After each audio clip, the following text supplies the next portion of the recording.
ஒரு ஒரு நல்ல குவாலிட்டி மினரல்ஸ் யூஸ் பண்ணிட்டு இருக்கும்போது நமக்கு நமக்கு எக்ஸைட்டிஸ் லெவல் வந்து ஃபர்ஸ்ட் கண்ட்ரோல்ல இருக்கும். இப்போ ஒரு புவர் குவாலிட்டி மினரல் யூஸ் பண்றீங்கன்னு வச்சுக்கோங்க, அப்ப இதை விட அதிகமா இருக்கும். இப்ப நீங்க சொன்னது வந்து லெஸ் தென் 5% இருக்கும்போது உங்களுடைய ஃபார்மோட அனிமல்ஸ் வந்து ரொம்ப பெட்டர் கண்ட்ரோல்ல இருக்கு, இன்டர்னலி ரொம்ப ஸ்ட்ராங்கா இருக்குன்னு அர்த்தம்.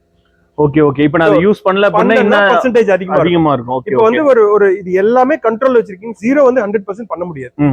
ஒரு பர்சன்டேஜ் இருக்கும். ஓகே. இப்போ சப்கிளினிக்கல் மஸ்டேட்டிஸ் வந்து less than 5% இருக்கு அப்படின்னா வெரி குட். இப்போ நீங்க வந்து இப்போ 15 இப்போ எத்தனை மாடு மில்கிங்ல இருக்கு? இப்போ பாத்தீங்கன்னா ஒரு 10ல இருந்து 12 மாடு இருக்கும். இப்போ 12 மாடு இருக்குன்னா 12 × 4 காம்புகள், 48 காம்புகள் இருக்கு இல்லையா?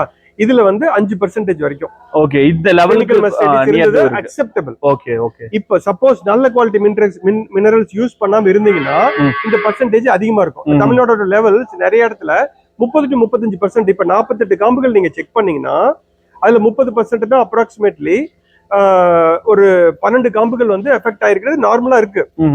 இப்ப ஃபார்முக்குள்ள ஜெனரலான சர்வே என்ன சொல்லுதுன்னா 30 to 40% அனிமல்ஸ் வந்து சப்கிளினிக்கல் மஸ்டேட்டிஸ்ல இருக்குன்னு சொல்லுது. நீங்க less than 5%ல இருக்கீங்க.